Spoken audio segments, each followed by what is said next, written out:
if parents don't choose an it, what is the win? That's another way of saying it. What's the win? What's the goal? When you as a parent are sitting on a rocking chair and your kids are grown and gone and maybe you have grandkids, what is it that if you turn to your spouse and said, we did it, or we accomplished it, or we were successful at it, what is the it? And if parents, like business leaders, don't choose what it is, culture, time, and chaos will choose it for you.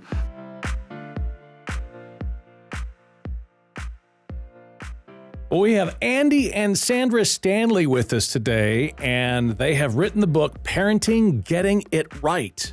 Andy Stanley, you've probably heard of him before. He's the pastor of North Point Church in Atlanta, Georgia area. He's also the host of Your Move, which is on TV, as well as podcast and everything.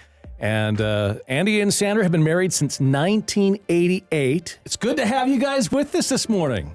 Yay. Thanks for having us. Yeah, thanks for having us. This is great. Well, you're very welcome. So we're talking about parenting today, and the book is Parenting, Getting It Right. Do we ever need to do that? Because I don't know that I am. I don't think I am. But, well, since we're talking about parenting today, why don't you talk a little bit about your family? Yeah, we'll let Sandra take that one. So let's see. So Andy and I have been married 34 years. We've got 3 kids and 3 in-law kids. Andrew is 30, Garrett's 28, Allie is 27, and they're all 3 married now. We've got 1 2-month-old grandbaby that we could just talk about the whole time if you like. I get that. Wow. So they're all out of the house, and so that means you're successful at this, right? They're all out of the house. We had about a year of empty nesterhood when our last one left, and then we had we've been foster parents also since 2010, and we had a full-time foster daughter move in with us. So we were empty nesters for a minute just to get a taste of how amazing it was, and then we had our foster daughter with us for about 2.5 years, and then we've been empty nesters ever since. Yep. So it's been a fun season. Awesome. Mm-hmm. So what was it that prompted you to write this book, Parenting, Getting It Right? Well, first of all, writing a parenting book is super scary because it insinuates that you think you have all the answers to all the parenting questions and that you got it perfect. And we would be so quick to say that we are not perfect parents. We did not and do not have perfect kids. But we identified an it early. We wanted to end up with kids who loved and wanted to be with us and with each other, even when they didn't have to be anymore. And we just wanted to get to the end of that parenting journey with relationships intact. And so once we kind of launched our kids and realized that that was what we had, we thought, you know what, there's some principles we've learned along the way. Yep. Let's see if we can maybe export a few of those. And I'm glad you started with this question because one of the things that we say often when it comes to any topic is our goal is never to try to fill somebody else's cup. We're just here to empty ours. And this is all we know about that. This is what we've learned. And then there's so many other resources that kind of fill in the gaps. Yeah. So this book is not just our story, but it is the thing that drove our parenting from the beginning, as you'll discover, as we're about to discover. And on this end of it, again, with adult kids, we feel like we've learned some things, and we feel like there is a general challenge in the book that is applicable for every parent, regardless of what season of parenting they're in. Yeah. Oh, I love this because I am most acquainted with you, Andy, especially as a vision leader. Love your vision. Love your leadership podcast, listened for years. And so how has your focus on vision influenced your and Sandra's role as parents? Well, because that's such a big deal to me personally, and of course, in terms of leadership, I realized, like any leader realizes, that anything that's left unattended to generally goes in a bad direction, goes in an unhealthy direction, whether it's business, family, relationships, whatever it might be. So early on, I realized I need like a North Star. I need to know, what are we parenting to? What are we parenting toward? Because, and that's the it. That's why getting it right, choosing an it. And so in the book, we talk about every parent should identify their it. And for the majority of the book, we talk about here's the it we chose and why we think it was a good one. Readers can decide for themselves. But if parents don't choose an it, what is the win? That's another way of saying it. What's the win? What's the goal? When you as a parent are sitting on a rocking chair and your kids are grown and gone and maybe you have grandkids, what is it that if you turn to your spouse and said, we did it, or we accomplished it, or we were successful at it, what is the it? And if parents, like business leaders, don't choose what it is, culture, time, and chaos will choose it for you. And we did student ministry together with high school students for 10 years, and we saw so many different parenting models. And for the most part, we saw parents who never chose an it. They were just responding to the most recent crisis, which we understand because We had a few crises ourselves. parenting is just one unanswered question, one unexpected event after another. But because of the chaos, because of the whirlwind of parenting, if there's not a North Star, if there's not an it, if there's not a win, it's easy to get lost in the chaos. So that was super important to me from a leadership standpoint. So we brought that into our approach to parenting. And on this side of it, we are absolutely thrilled that that's what we chose and just wanted to share it with other parents. So I got to know what is your North Star? Was there a blueprint for all of this that you guys found, or? Yeah, well, there an interesting story that kind of sets us up to share more details about our it was my family. We're a pretty close family. I'm the middle of 3 kids, and every year my parents rent a big house on Hilton Head Island, and we all go. So, back then it was just, the 5 of us plus Andy. And then as we all started getting married and having kids and all of that kind of stuff, it began to grow. Now there's like 20 of us every year. But our first year after we had Andrew, our oldest son, we were in the car driving to Hilton Head, and we just... Andrew's in the car seat. Yeah, Andrew's in the car seat in the back. And we realized, okay, we got this baby now. Maybe we should establish some parenting goals, some family goals. And we realized neither one of us are really concrete goal setters, but we thought we do want to have an idea of the direction that we're going in. And so we talked about that, and Andy said, I want us to end up with a family like yours. So anytime there were 4 of the 5 of us together, we would call and persecute the one who wasn't there because we knew they wanted to be there. And we would tell them what we're eating, or we would tell them what we're doing. And they're like, stop having fun. Yep. Don't have fun while I'm not there. And Andy just thought that was an interesting thing. That was in not sharp, but pretty sharp contrast to what I experienced with my family. I have a sister who's 3 years younger. There were just 4 of us. But when I was introduced to the Walker family, Sandra's family, there was something so healthy about the relationships, very drama-free. I mean, everybody had their own personalities, their own things. It wasn't that there weren't the normal hiccups and bumps. But there was a sense of we enjoy being together and we want to be together.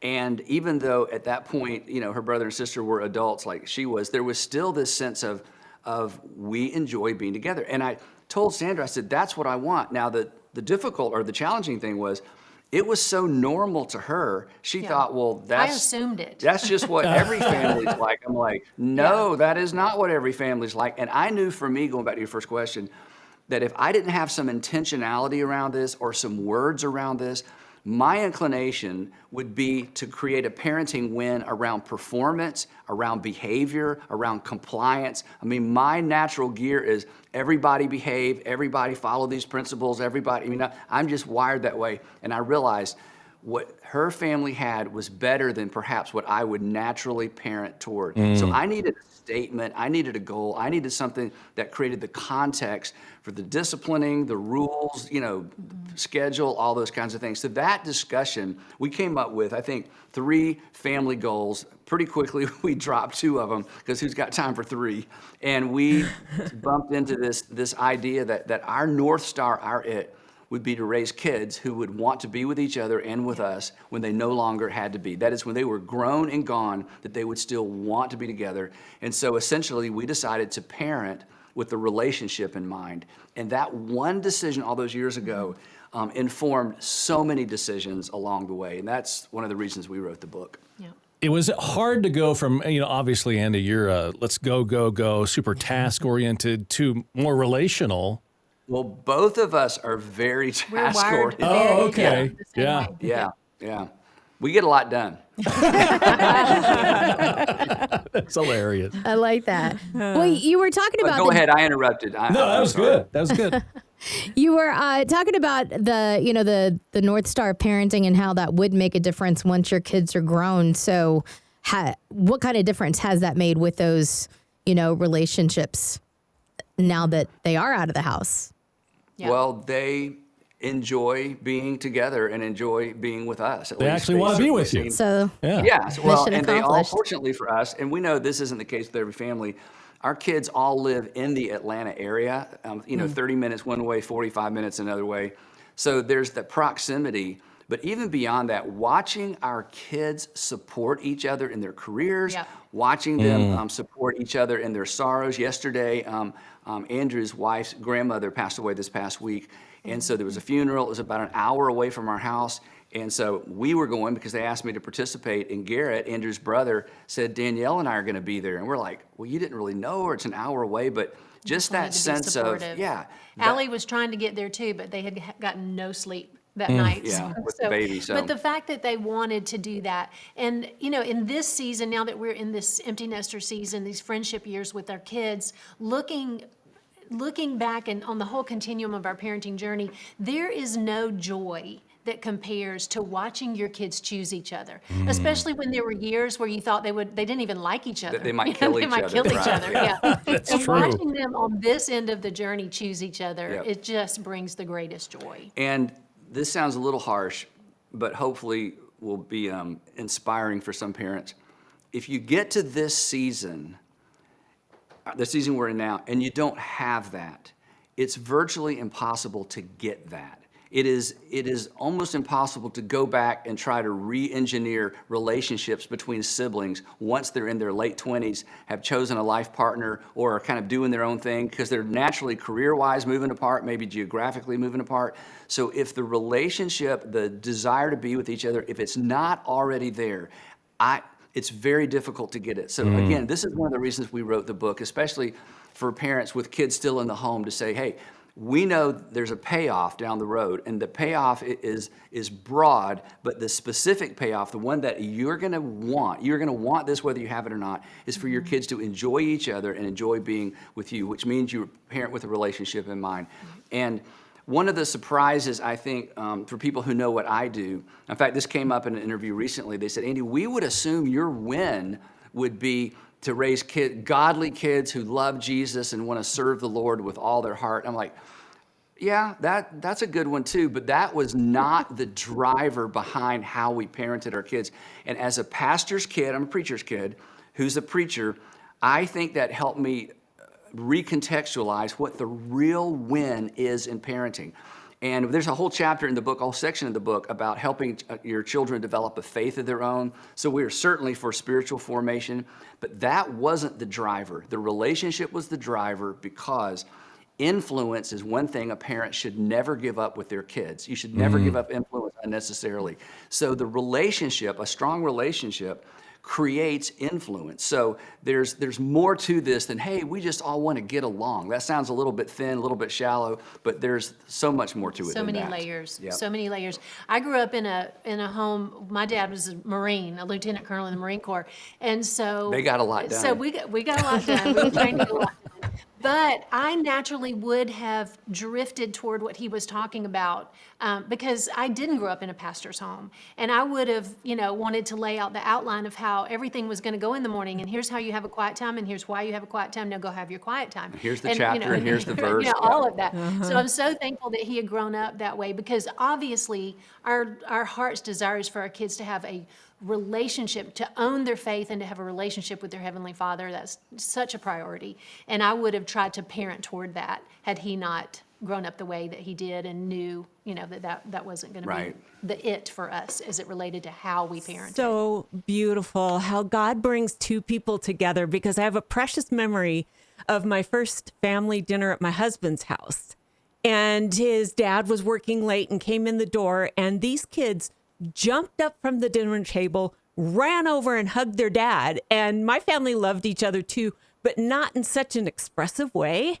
And I remember that to this day, so impressed me as a parent about that's the kind of home I want to have. I want my kids to be so And thrilled that sometimes I you don't walked in the know. door that they couldn't resist. Yeah, and you Right. don't know until you see it. Right. Yeah. And It brings again, tears and to my Sally, eyes, actually. well, Sally, it's a great example because seeing it, for some of us, healthy people, they just have to see it to know, okay, that exists, that is worth working towards. And so sometimes just seeing, that's really the reason we got into foster care, is because we realized there are kids who just need to see an intact home to know, oh, there's something to shoot for. But again, that experience you just shared is similar to what I experienced every time I was with the Walkers. And I'll just tell you, sometimes they were so all about each other and family that it kind of got on my nerves. And I had to realize, why does this bother me? This is such a good and healthy thing. And I think it's because I found myself wishing I had experienced more of that growing up. So I got over my, attitude and decided, hey, let's figure out how this works and let's be intentional about working toward it. So That's maybe good. take us back to, now that your kids are grown, a memory of when, it was time for some discipline, and yet you kept this idea, your North Star, in front of you. That how did it influence those in the weeds kind of moments with your kids? Well, parenting, our parenting with the relationship in mind meant that we were going to try to instill in our kids an understanding of how to honor other people, how to restore broken relationships, and how to prioritize their most important relationships. And that restoring broken relationships, usually when there's a discipline problem, it's an honor problem. They've not honored someone, or there's a relationship that needs to be restored. So parenting with the relationship in mind kind of focuses on those things. And there was a story, should we tell the Cam story, the Julie Let me story? say one Yeah, thing go before ahead. that. So going along with this, so once we decided what the win was, then we decided, and again, this is kind of how I think, so pardon me for being a little bit clunky on this, that the rules that we established in our home, if we're parenting with a relationship in mind, the rules need to all be tied to relationship. Here's one thing that we saw parents miss consistently in student ministry days.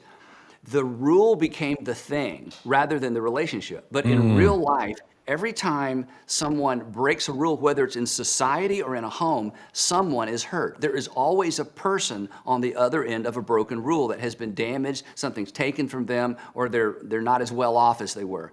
So we wanted to create rules that made it clear to our kids that these rules, the rule isn't the issue.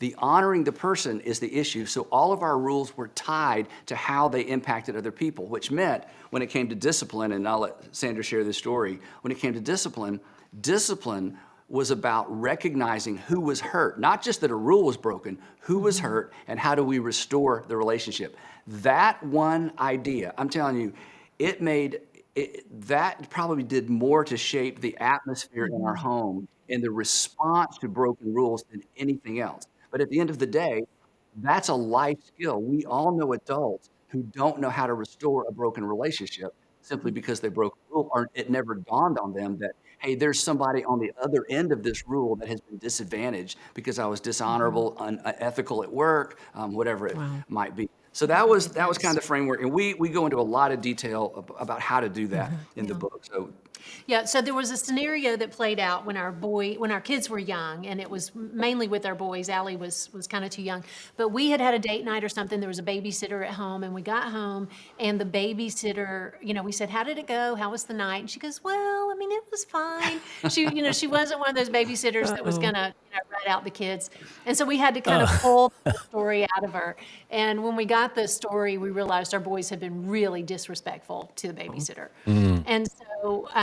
We apologized, of course, on their behalf and sent her on home, and she was fine.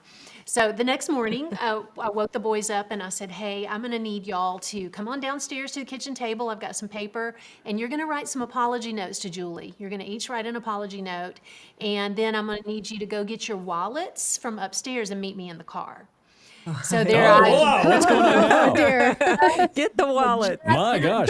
stage of life where money meant something. We had just moved, moved from the jar system to the actual wallet. So money meant something now. And so they wrote their apology notes. They went and got their wallets. I loaded Allie into the car. The boys came and got in the car. And I said, we're going to head to Publix, and you're going to use your money to buy Julie some flowers. And they're like, oh, okay. And they didn't like that. And so we get there. They buy some flowers. I said, now we're going to Julie's office. And you're going to walk into her office with your note and your flowers. And you're going to look Julie in the eye, and you are going to apologize. In front of whoever very else specifically. is Yep. in that office as they Ooh, work. nice. Wow. Ask some people that they might know from church. Who knows, right? Yeah, right. Yeah. And so they were horrified. They were like, "Oh, Mom, please no, please just take all of our money, just Take our door, right? In other words, the point I want to pause here, the emotion in them was basically this: Mom, we would rather you do all the traditional things that other parents do when kids disobey than this. yeah." Yeah. And that's why so many of the traditional responses to disobedience don't work, because they're not connected to restoring a relationship. They're just connected to punishment. Since you did this, you lose this privilege. We pretty much avoided that whole approach to disciplining our kids. So tell her what happened then. So we go marching into Julie's office, and they've got their flowers, and they look so cute, really. But they've got their flowers in their note, and they walk up to her desk, and they give her everything, and they look her in the eye, and they said, Julie, that each of them took a turn. I'm so sorry. I was so disrespectful to you last night.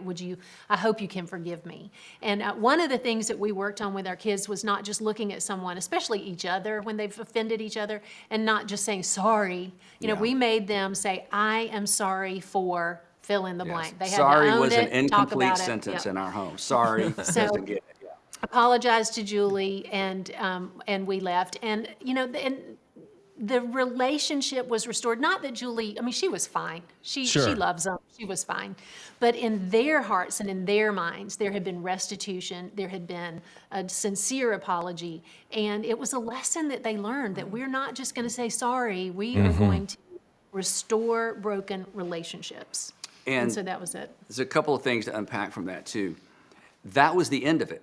In other words, when we got home, we didn't say, and we're taking away your PlayStation, and that was it. Why? Because the relationship was restored. That's the point. If there needs to be restitution, you make restitution, but otherwise, you own what you did, and then we're not going to punish you for the next 2 weeks because of something you did. The relationship is restored. And the other thing that's so important is, as we know as adults, anytime we have to restore a relationship because of something we've done, it requires a big dose of humility. Taking things away from a child or putting them on a restriction does not force them to humble themselves at all. Half the time it just makes them mad. But when they realize we're going to walk into an adult environment with flowers and a card, it was so humbling. But humility is a part of restoration. So there were this was one of her most brilliant parenting moments. The other thing I want to say is this. This took a lot more time and creativity than go to your room, you're not going to have this, you're not going to have this. This required creativity. So once you, again, commit to, we're going to parent toward relationship, the rules are connected to relationship, restoration is connected to relationship, discipline is connected to relationship. It requires a little more time, a little more creativity, but you're teaching one of the most important life skills you could possibly learn.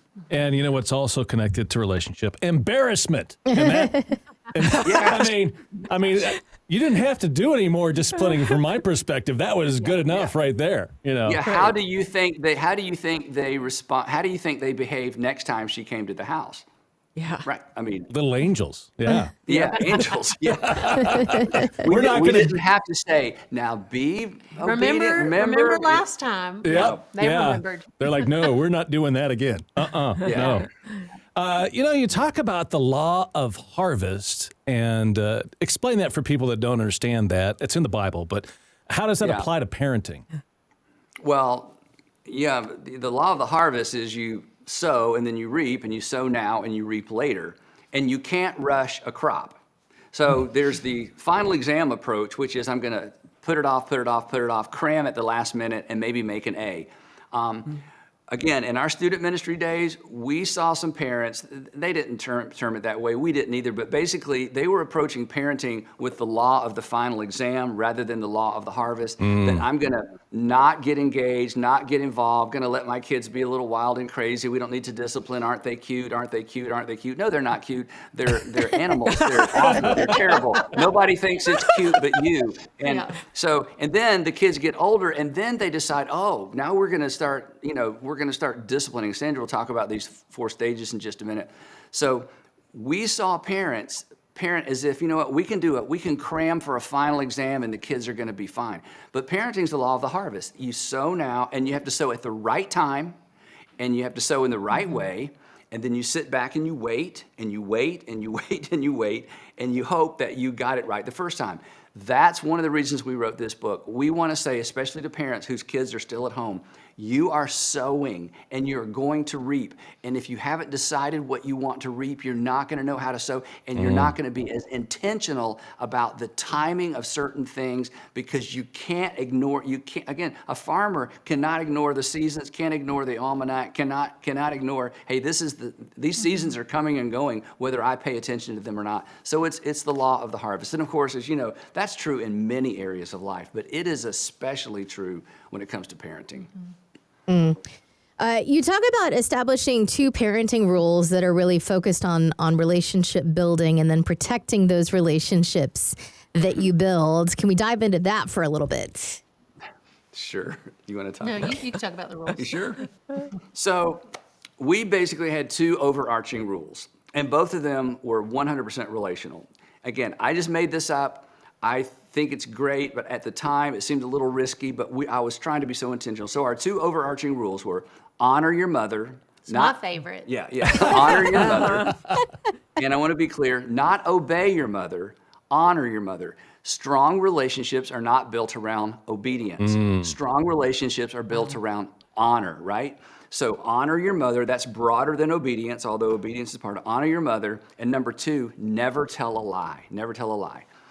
And when we talked about the why behind never tell a lie, it wasn't because the 10 Commandments, it was this. Because lying breaks a relationship. Yep. Lying breaks a relationship. Our kids heard that 1,000 times. Lying breaks a relationship. And I would say, Andrew, Garrett, Allie, I don't want my relationship with you to be broken, so please don't lie to me, and I won't lie to you. Not because of the details or the issues or the circumstances. Lying breaks a relationship. In fact, I would say the worst thing you can do is tell a lie. He said that over and over and over to our kids. The worst thing you can do is tell a lie. The worst thing you can do is tell a lie. Because it breaks a relationship, yeah. And there was one day we were all in the van, and Andrew is our thinker, our oldest one, and he's in the back, and he's really quiet. And then he just all of a sudden says, Dad, I know something worse than telling a lie. And we kind of laughed, and we're like, what? And he goes, worshiping the devil. Worshiping the father of lies.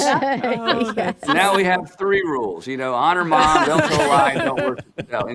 Let's Right. add that. But he was sitting back there thinking, surely there's something worse than telling a lie. But the point is, now the question that comes up is, well, why not honor your father and your mother? And here's why.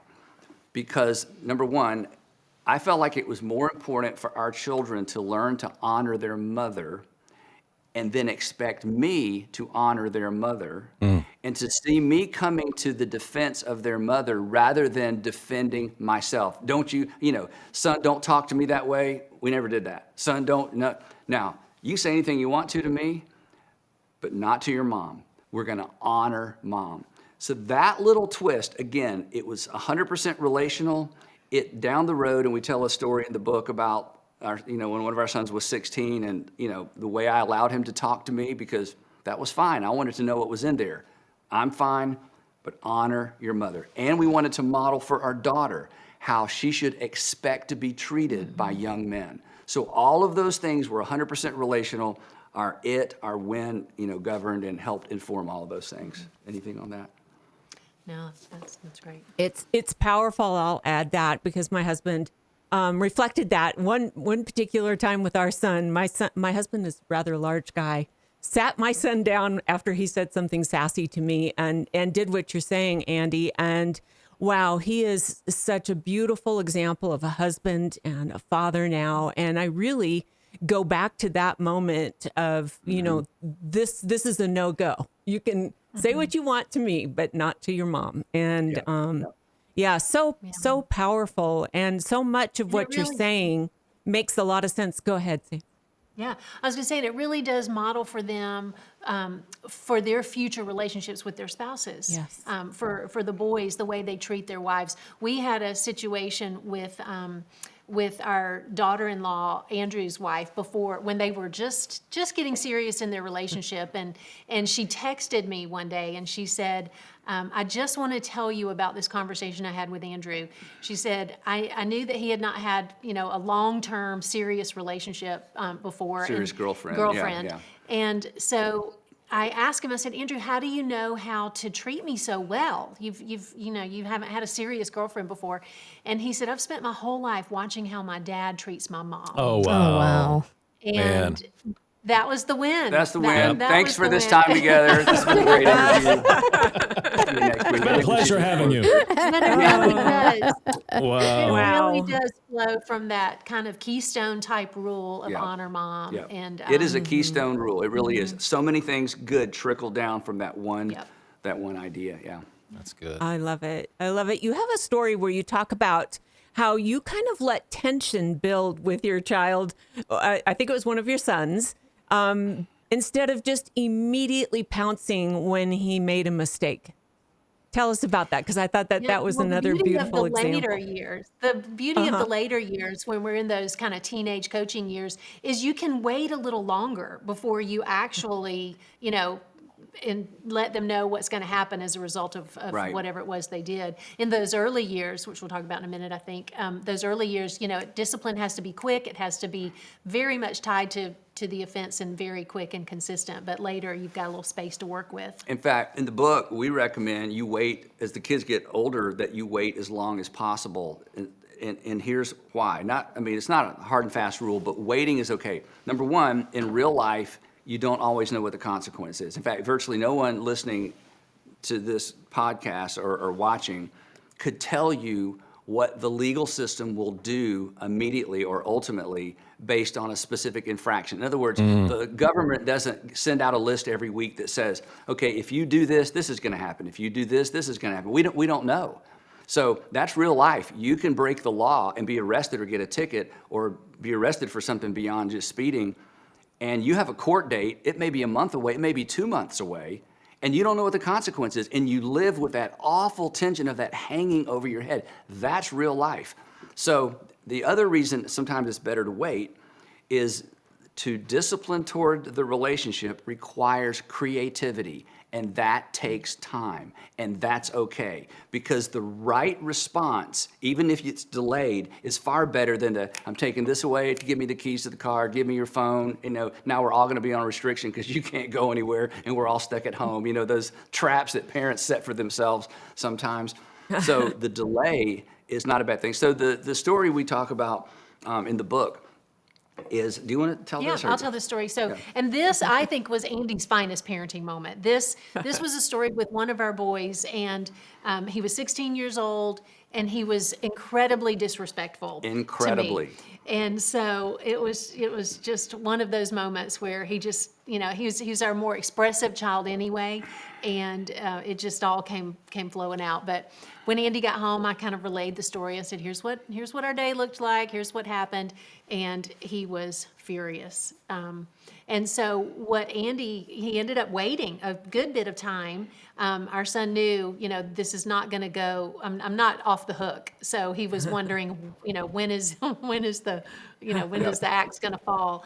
And so a little time goes by. In fact, Sandra started wondering, hey, are you going to like, address this? Yeah. But honestly, to be honest, I really didn't know what to do. I was so mad, and I wanted there to be payback. I'm thinking I'm going to take away. I didn't know what to do, but here's the thing. I knew, okay, whatever I do, however I respond, this has to be about restoration, not just punishment and taking privileges away, because that doesn't accomplish anything. So again, that North Star, that win, that, hey, what are we trying to accomplish? it was extremely helpful to me, especially when I was angry because I was so mad. So eventually, So he told Garrett, he said, you're going to have to ask your mom out on a date and take her to a nice restaurant and pay for her dinner and apologize for dinner. your behavior. And so, and he was like, Dad, just take my phone, take my keys. What else you got? Right, do all the traditional things, but don't make me humble myself in front of, again, and this And is. he was 16, so, Right. It's just that awkward time. And this isn't go downstairs and tell your mom you're sorry.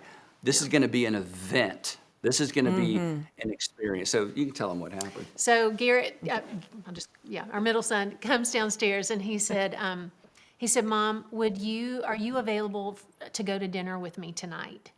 And I said, absolutely, Garrett, I am. And so we get in his truck and he takes me to dinner. We're sitting at a restaurant and I can remember I have just a shot in my mind, just a picture in my mind of exactly where we were, what he was wearing. I can remember his shirt. We're sitting in this booth. We've got olive oil between us and some bread and we're dipping our bread.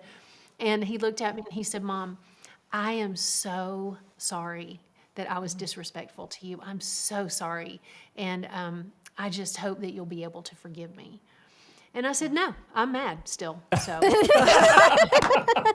did not say that. I did not say that. I was really fine very soon after the event occurred.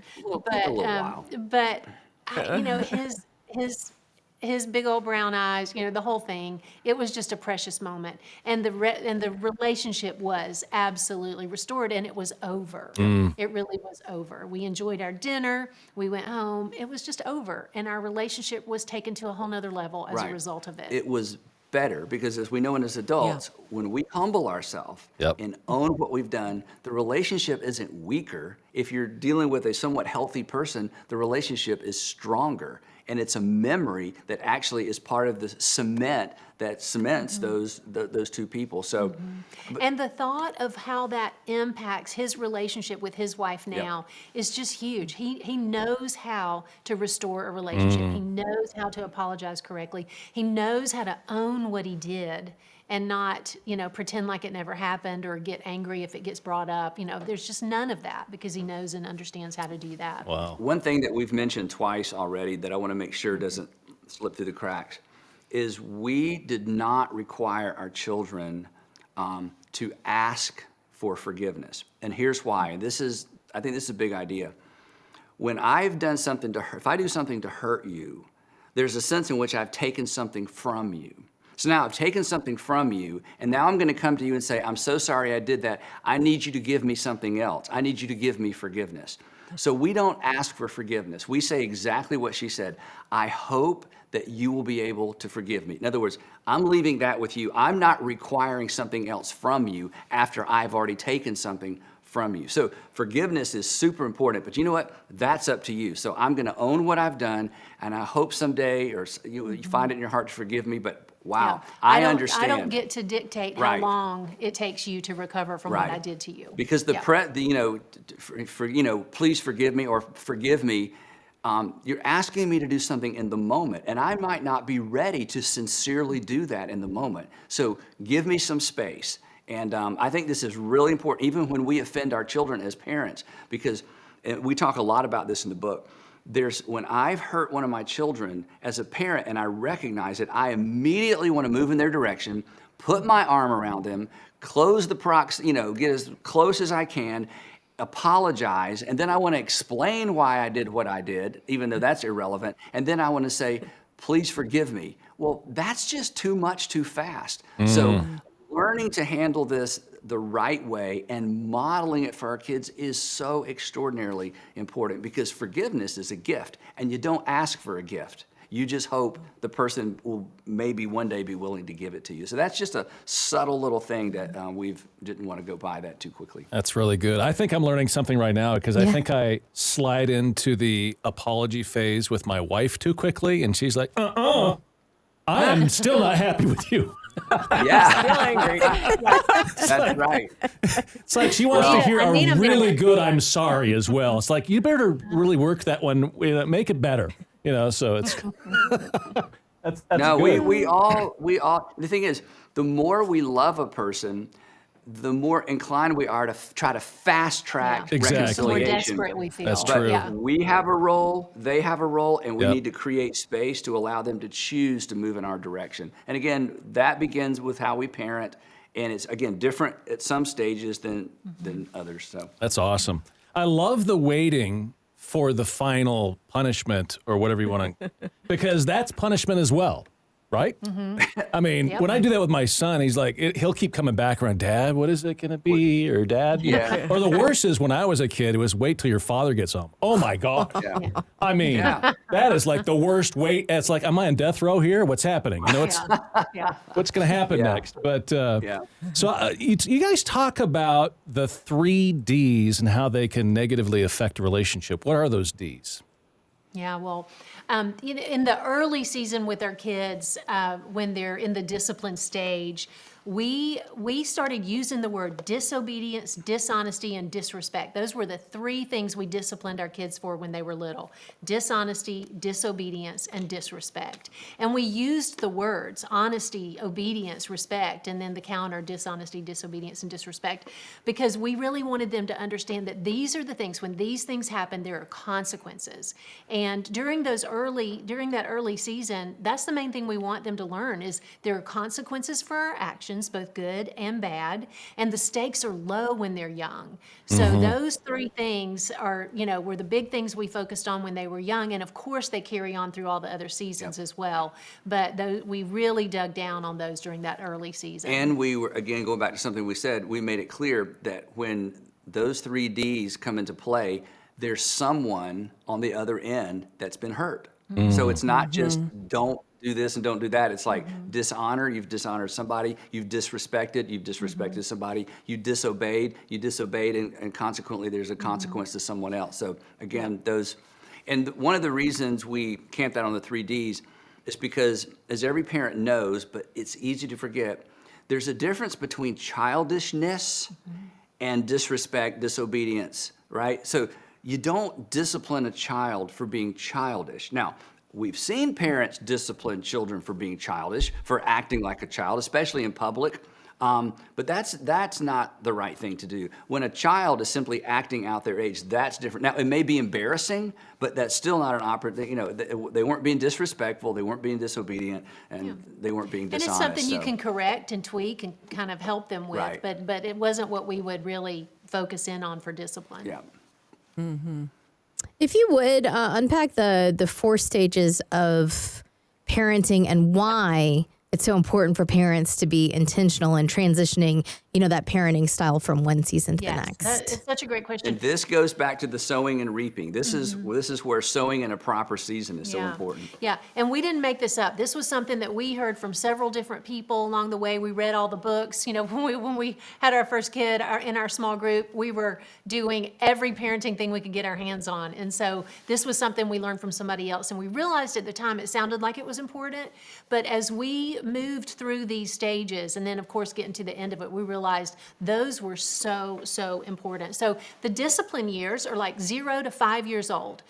This is the season, like I said, where they're learning that there are consequences for their behaviors, both good and bad, and the stakes are low. So it's a great time for our kids to be able to begin to understand that there are consequences for their actions. And during this season, consistency is the key. And then the training years are 5 years old to 12 years old, kind of, somewhere around there, 5 to 12. And these are the years where we really start explaining while we're training our kids. They're able to reason a little bit more, so we start reasoning with our kids, explaining, and Practicing. and practicing things. They're able to get it at this point, and so we're explaining while we're training. And then the coaching years are kind of 12 to 18. They're starting to really own things. They're wanting their independence, and so we're on the sidelines a little bit more like a coach is. We've kind of laid some foundation. We've trained during those training years, and now we're stepping back. We're giving them a little bit of space to make some decisions on their own. We're giving them some space to experience some natural consequences for their behaviors and for their misbehaviors at this point. And I think it's during the coaching years where we're really trying to connect more than correct. I mean, there's plenty of correcting still going on, but our primary goal in that season is to connect with our kids and stay connected Yeah. so that they turn to us when they do hit a wall or hit something. And then the friendship years are where we are now, 18 and on, and it's awesome. We're just thriving here. But it's a mistake, and I know you know this, but I'll say it anyway. It's a mistake to try to insert the friendship years before the friendship years should Right. be leveraged. And again, this is something we saw with We see it some with of the parents. moms, especially moms and daughters. You know, a mom Yeah. whose daughter's 16 or 17, and the mom's trying so hard to be friends with her and her friends, and trying to be the cool mom and all of that. And it kind of seems like it's going well in the moment, but long term, there's just fallout that is, you know, that happens Yeah. as a result. So again, it's sowing in the correct seasons. And again, those And the flip side is true too. When you're in the coaching years and you're bringing back all this heavy discipline and Oh, yeah. training with your kids, that doesn't work well Nope. either. So that's the thing that we've seen on the other side of it is there really are appropriate ways to approach discipline, to approach relationships with our kids, to approach connecting based on the season of life or the stage of parenting. Can I say something about the training years? This sounds strange, but this is what we did. We talk a little bit about this in the book. The training years, one of the things that we saw with other parents, again, you can learn a lot from good examples and bad examples, is we would watch, especially sometimes in sports, I would watch dads expect their sons in particular to be able to perform something on the baseball field or on the basketball court that I realized they're not practicing with their sons. They're just showing up for the performance, expecting their sons to do something they never took the time to help their sons learn how to do. Now, that's obvious when it comes to sports, but we began practicing all kinds of things at home. How to greet someone at the door. So I would literally go outside, ring the doorbell.